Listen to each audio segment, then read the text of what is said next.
Hey everyone, so today I want to show you how to use your camera's histogram to improve your exposure and get the best image quality.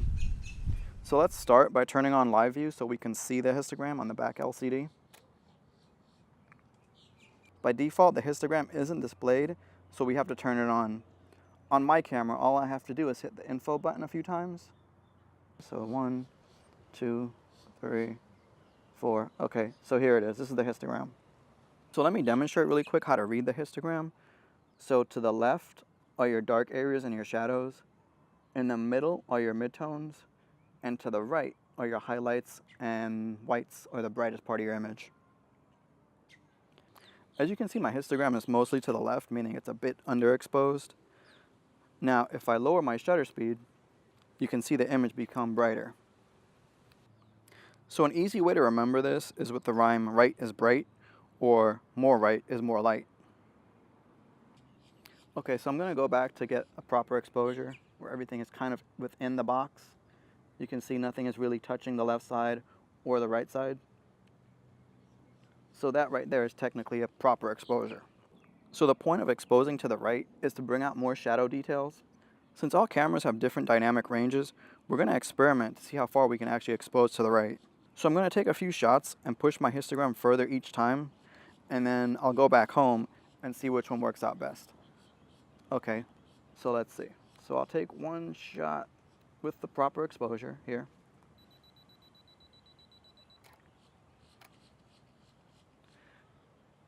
And I'll take another one. Oops. Here.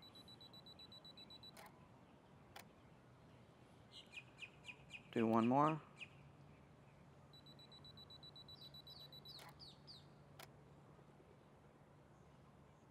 And we'll do one more.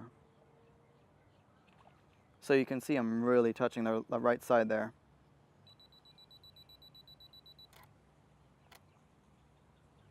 Okay, so I'm back home and I've imported my photos into Lightroom. Now let's see which of the exposed to the right photos works out best. Alright, let's start by looking at this photo here that was properly exposed, not using ETTR. As you can see, there are some dark areas, especially this area here where there's like a bunch of shadows. Back here, this tree trunk is kind of dark. Let's compare it to the last photo I took using ETTR. As you can see, there's a big difference in the dark areas. You can see more details here in the trunk, and especially on this big tree here. Going back to the first photo, I could just simply raise the exposure as well as the shadows, but the problem with that is I'll also start to introduce noise or grain in those areas, and that's something I don't want. So noise or grain are more present in darker areas, and that's why it's better to expose to the right in the field and then lower the exposure back in post-processing. Think of it like this: since you're giving the software more information to work with, it's going to do a better job processing it, unlike giving it less information and having it guess. This is why in the beginning I said you'll get a cleaner image using ETTR. Alright, let's get back to editing the photos with ETTR. I'll start with this photo here where I really push the histogram far to the right. So if I hover over this button, you'll see where it's pure white. It's called clipping. So there really is not much information there, but let's see if we can get it back. First, I'll start by lowering the exposure. And then I'll lower the highlights. That's looking pretty good. So then I'll go back and I'll bring back the shadows. So that's not looking bad. And I'll click over here to see if I have any pure black. There doesn't seem to be any, but I'll raise it just a little bit more.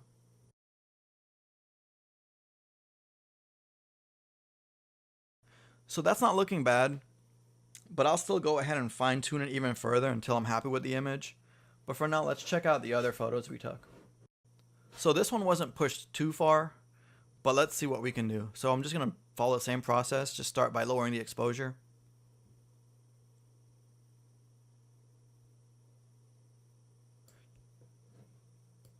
And I'll reduce the highlights. And once again, I'll bring up the shadows. And the blacks. Yeah, that's not looking too bad. I'm actually pretty happy with this results, but I'll check the other ones. And again, I'm just going to go through the same process of lowering the exposure, bringing down the highlights, raising the shadows. As you can see, the sky's a lot more blue. But I'm not getting as much detail in those dark areas. And like I said, from here I'll just keep on fine-tuning it until I'm happy with the image. Let's take a look at another example. I took this image last year at the Flagler Pier. This was during sunrise.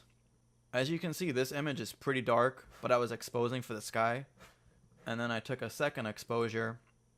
As you can see, it's a little bit more overexposed. If we go back to this one, you can see that the blacks are really far to the left. So now I just want to show you the difference in noise levels. So if I go ahead and raise the shadows of this one all the way, that's still pretty dark. So if I go ahead and raise the exposure too, and let's back it off a little bit.